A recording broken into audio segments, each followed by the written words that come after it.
En breves minutos más comenzaremos nuestro programa en palabras simples, en nuestro ciclo de Derecho Constitucional. Espero que les guste mucho esta misión que hemos hecho con tanto cariño.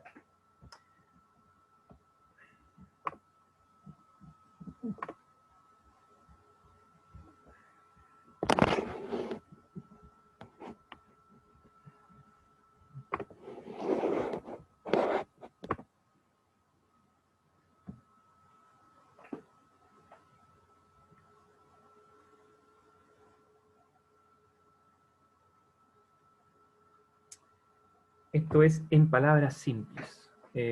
La semana pasada estuvimos viendo lo que era el concepto de Estado.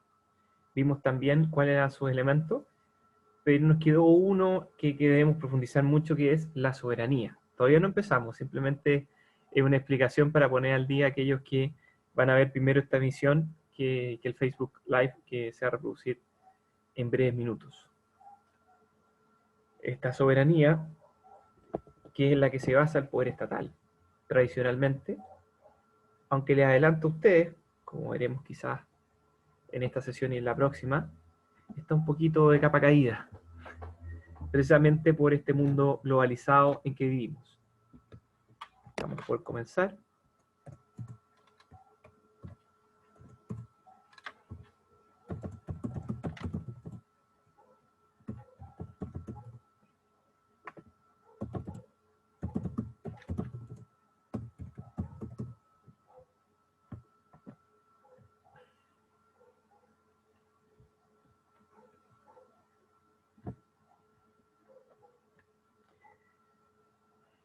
Muy buenas noches, queridas amigas, queridos amigos.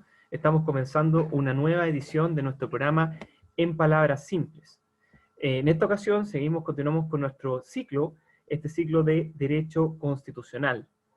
Este no es, como repetimos en reiteradas ocasiones, no es una explicación que fundamente o esté a favor del apruebo o rechazo, sino que intenta explicar lo que es una constitución, cuáles son sus elementos, desde una perspectiva lo más amplia posible para que cada uno de ustedes, cree su propio criterio respecto a los cambios que se puedan producir o si alguno quiere mantener la actual constitución. Esto es muy importante porque es el objetivo de esto, que ustedes adquieran capacidad crítica. Si ustedes siguen cada uno de estos episodios, van a tener un curso completo de Derecho Constitucional, no solamente chileno, sino a nivel comparado, o sea, entender lo que es el derecho constitucional, entender cuáles son los elementos que podemos encontrar, los diferentes elementos que podemos encontrar, por ejemplo, en el Estado, en que constituye el concepto de Estado, y lo que es la Constitución como texto mismo, pero no solamente en Chile, sino a nivel global, a nivel comparado. Tengo una pequeña presentación que les voy a acompañar, pero denme un segundito, tengo que compartir con ustedes la pantalla.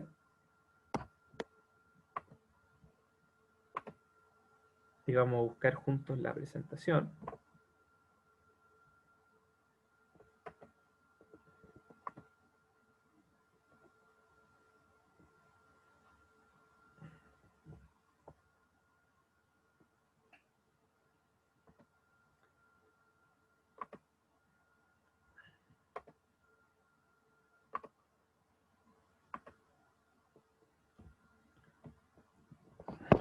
Bueno, como les comentaba, esta semana esta ocasión diríamos esta clase, porque ya va por un orden sucesivo. Continuaremos justamente con la explicación de lo que es el Estado, que vimos la sesión anterior. Y en este caso en específico, acá está la segunda clase.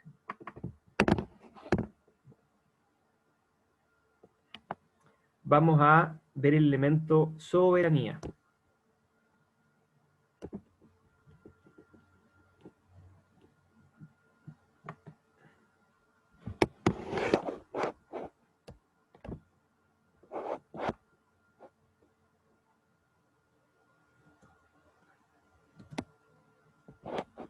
Bueno, en primer lugar, nos hacemos una pregunta que es muy importante. ¿Qué es el Estado? Así comenzamos la sesión anterior. no hay una sola respuesta, pero una definición clásica podría ser que el Estado es un concepto político referido a una forma de organización social que cuenta con instituciones soberanas que regulan la vida de una cierta comunidad de individuos en un marco de un territorio nacional. También podríamos definirlo como una comunidad humana fijada sobre un territorio propio que posee una organización que resulta para ese grupo, en lo que respecta a las relaciones con sus miembros, una potencia suprema de acción, de mando y coerción. ¿Cuáles son los elementos que podríamos encontrar uniendo estas definiciones? Gobierno, población, coerción, territorio, poder y soberanía. Algunos de estos conceptos se parecen, conversan, o sea, la coerción es parte justamente del ejercicio de la fuerza que se tiene por el hecho de tener soberanía, y podríamos decir que la soberanía es una clase de poder, ¿no es cierto? Y el gobierno es la conducción de ese proceso en un tiempo y espacio dado.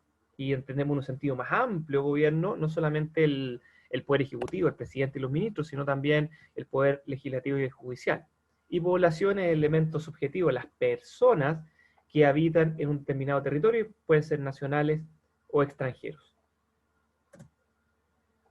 Bueno, el concepto de soberanía tiene dos caras, una interna y otra externa. La interna implica el poder de determinar los destinos del Estado sin sujeción a otra voluntad, y por otra parte la externa, que permite que se relacione con otros países, ¿no es cierto?, otras potencias externas, sin que haya injerencia de otros estados en esa relación.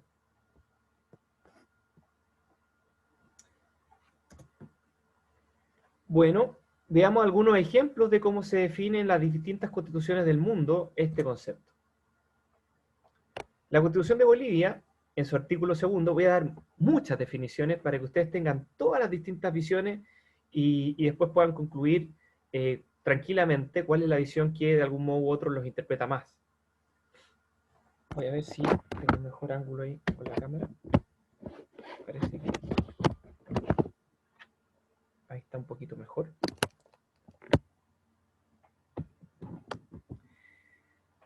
La soberanía reside en el pueblo, es inalienable y imprescriptible.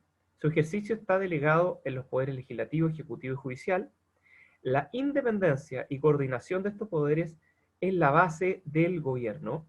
Las funciones del poder público, legislativa, ejecutiva y judicial, no pueden ser reunidas en un mismo órgano. Esto es muy importante, muy importante señalar. Esta definición, de partida, inmediatamente nos instala la idea de que el poder lo tiene el pueblo, ¿no es cierto? Reside en el pueblo. Es inalienable, no se vende, no se tranza, no se puede renunciar. Y tampoco, aunque pase el tiempo, lo va a perder. Y en ese sentido es imprescriptible. Otro concepto que es bien interesante de considerar.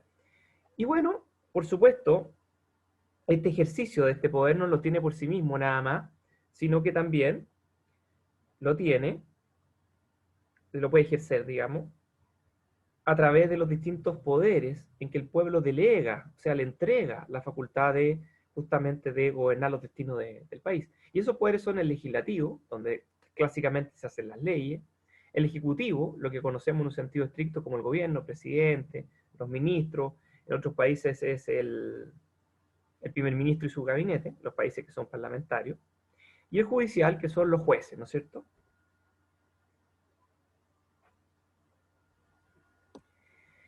Hay independencia de cada uno de esos poderes, pero no digamos, no ejercen el poder completamente independiente, porque también hay una coordinación.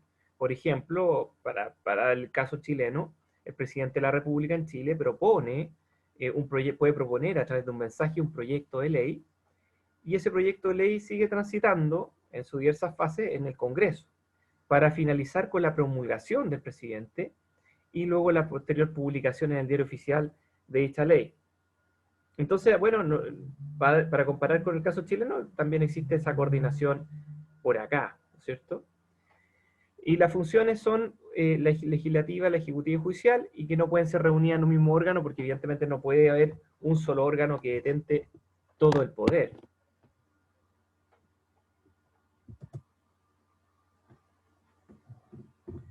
La definición de soberanía de Brasil.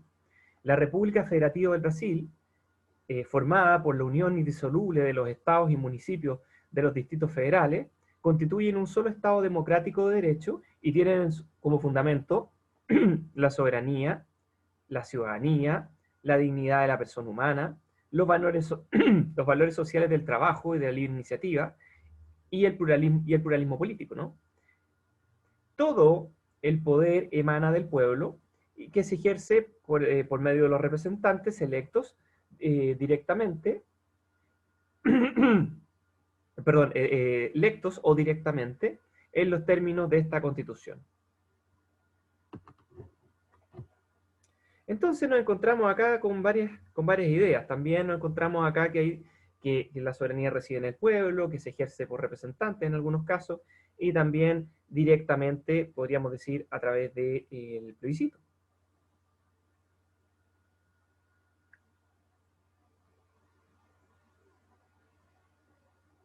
Perdón, estoy tratando de compartir esto.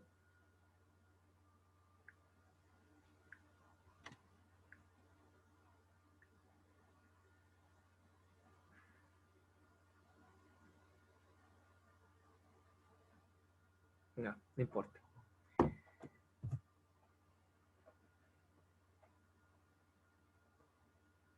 Bueno, otra definición, la definición de soberanía de Colombia: la soberanía reside exclusivamente en el pueblo, del cual emana el poder público. El pueblo lo ejerce de forma directa o por medio de sus representantes en los términos que la Constitución establece. Aquí no hay ninguna diferencia, prácticamente las definiciones anteriores en cuanto a la sustancia. En Costa Rica, la soberanía reside exclusivamente en la nación. Cuba, aquí encontramos una diferencia. En la República de Cuba, la soberanía reside en el pueblo, hasta ahí estamos exactamente igual que las otras, del cual dimana todo el poder del Estado. Ese poder es ejercido directamente por medio de asambleas del poder popular y demás órganos del Estado que ellas se derivan, en la forma y según las normas fijadas por la Constitución y las leyes. Hasta ahí encontramos algunas particularidades, pero nada muy distinto, ¿no? Todos los ciudadanos tienen derecho a combatir por todos los medios, incluso la lucha armada, cuando no fuera posible otro recurso, contra cualquiera que intente derribar el orden político, social y económico establecido por esta Constitución.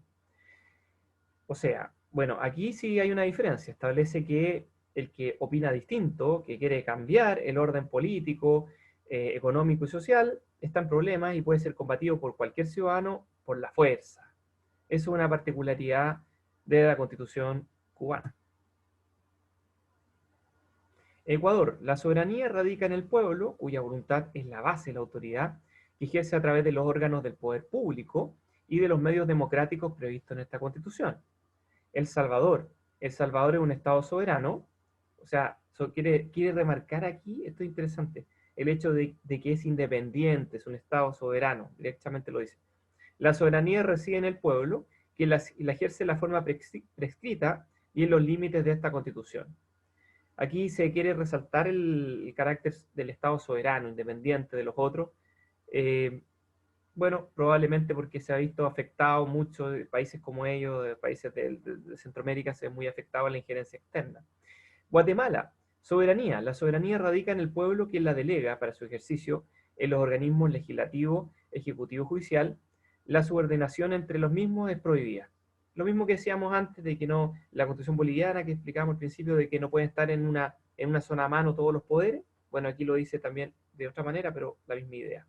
Y la soberanía radica en el pueblo. Honduras, la soberanía corresponde al pueblo, del cual emanan todos los poderes del Estado, que se ejercen por representación, directamente representación.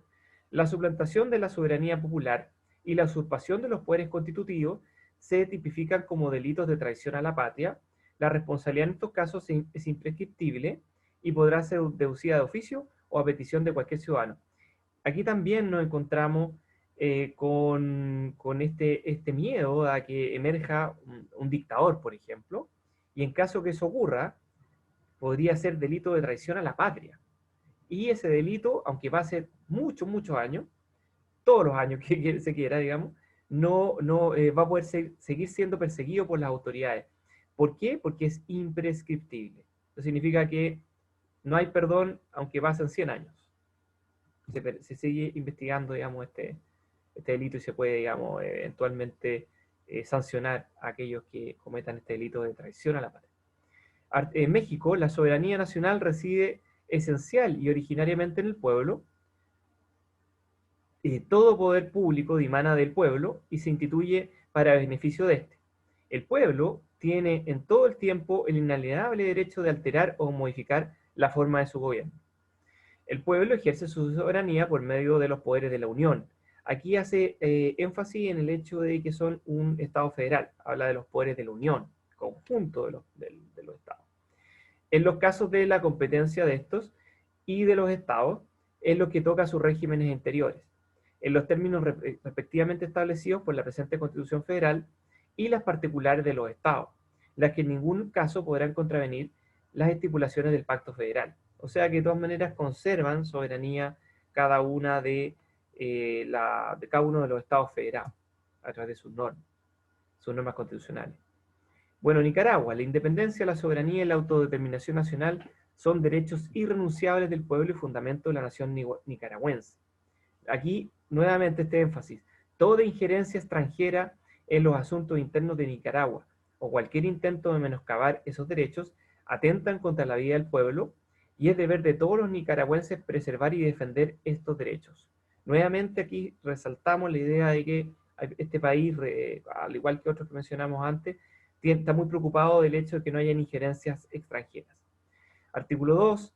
La soberanía nacional reside en el pueblo y la ejerce a través de instrumentos democráticos, decidiendo y participando libremente en la construcción y perfeccionamiento del sistema económico, político y social de la nación.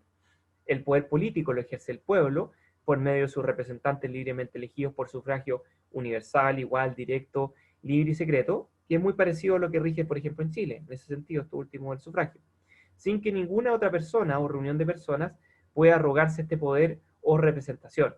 También podrá ejercerlo de manera directa por medio del referéndum, plebiscito podría ser también dicho, como lo conocemos por acá, y del plebiscito y otros procedimientos que establezcan la presente constitución y las leyes. A veces se hace la diferencia entre referéndum porque el referéndum podría ser utilizado para, por ejemplo, revocar una ley que existe, para dejar sin efecto una ley ya existente. Artículo 3. La lucha por la paz y por el establecimiento de un orden internacional justo son compromisos irrenunciables de la nación nicaragüense. Por ello nos oponemos a todas formas de dominación y explotación colonialista y imperialista y somos solidarios con todos los pueblos que luchan contra la opresión y la discriminación. Aquí nuevamente encontramos un concepto que es diferente a las otras constituciones, parecido un poco a la constitución cubana, pero la diferencia es que aquí está enfocado en los aspectos externos más que los internos. Esta visión que se llamaba en algún tiempo internacionalista, de claro, obviamente, sesgo de izquierda.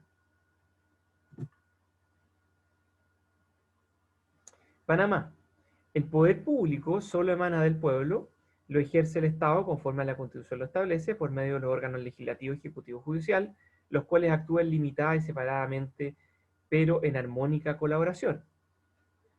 Nuevamente encontramos la independencia de los poderes y la coordinación entre ellos. Paraguay. En la República de Paraguay, la soberanía reside en el pueblo, que ejerce conforme a lo dispuesto en la Constitución. Aquí hay otro concepto que está, artículo 155. El territorio nacional jamás podrá ser cedido, transferido, arrendado, ni en forma alguna enajenado, aún temporalmente, a ninguna potencia extranjera.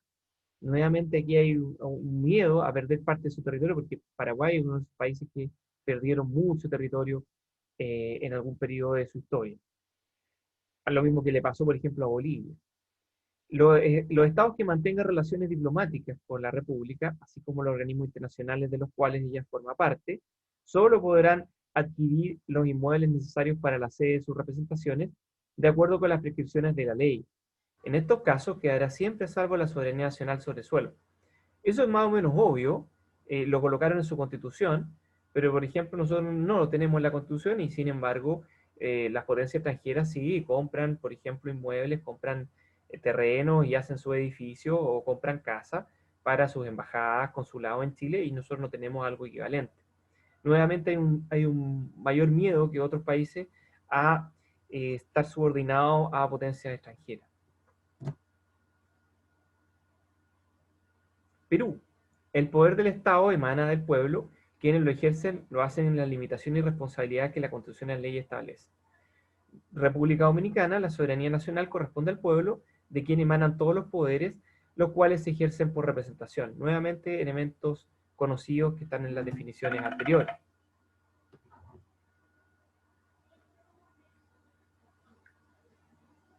Un segundo, por favor. Uruguay. Ella es y será para siempre libre e independiente de todo poder extranjero. Jamás será el patrimonio de personas ni de familia alguna.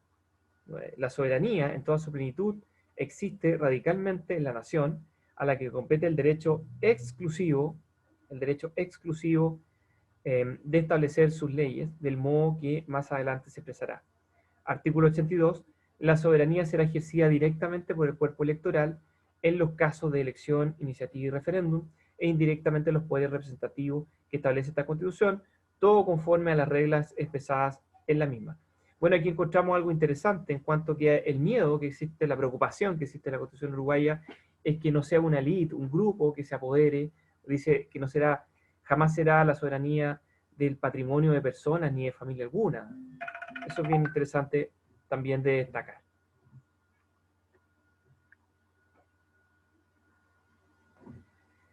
Venezuela.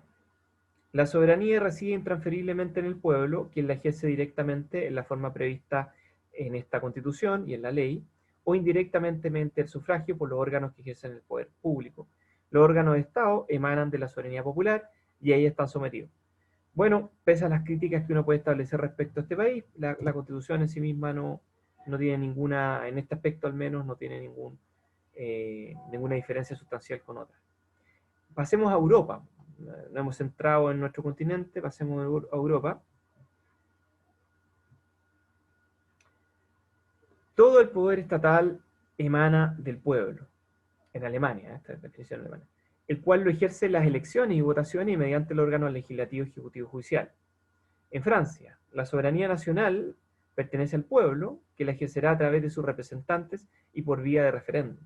Ninguna sección del pueblo, ningún individuo pueden arrogarse el ejercicio de la soberanía.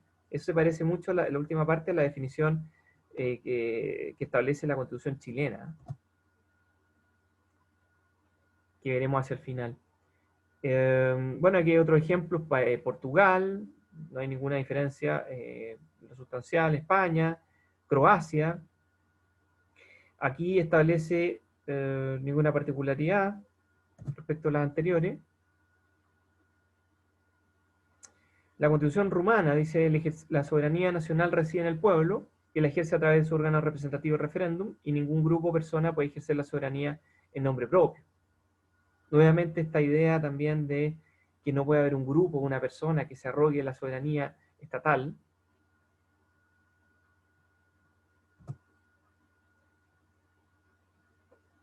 La Constitución rusa está un poco diferente.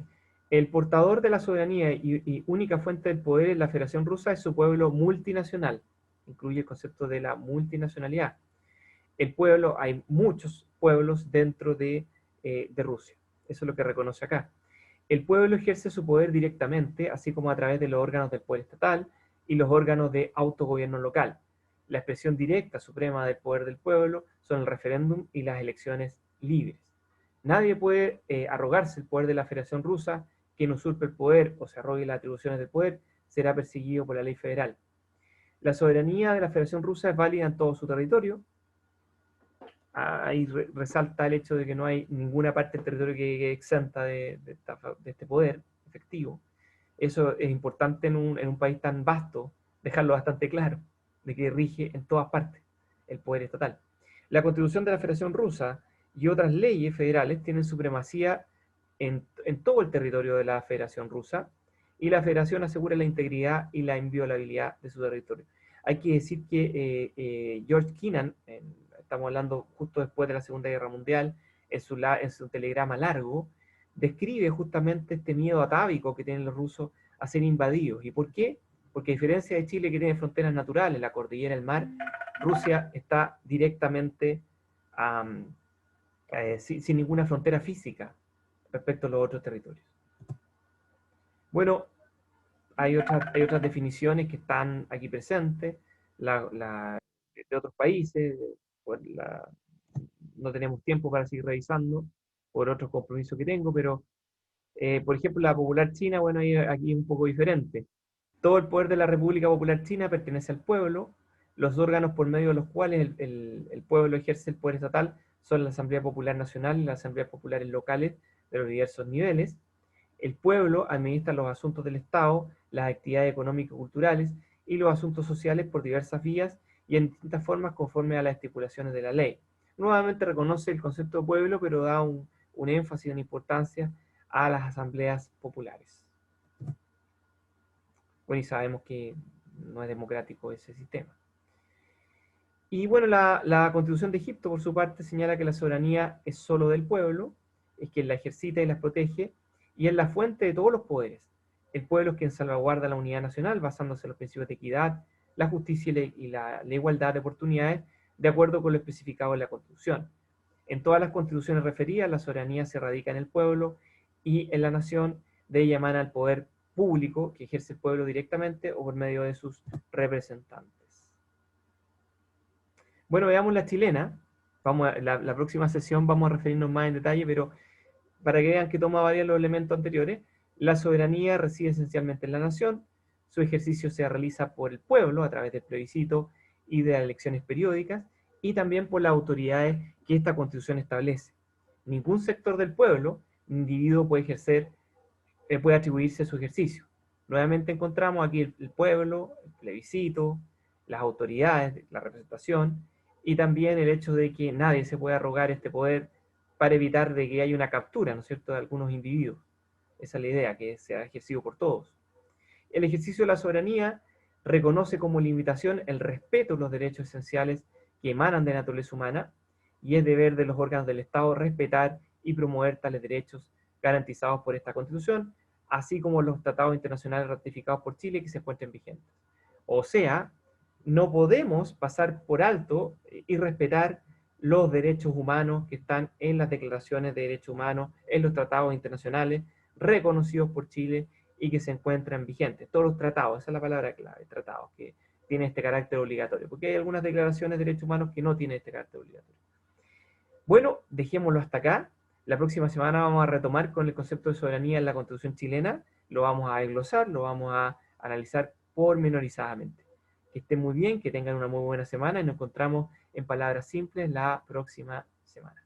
Que tengan una muy buena semana y sigamos conociendo de nuestra Constitución y nuestra legislación vigente.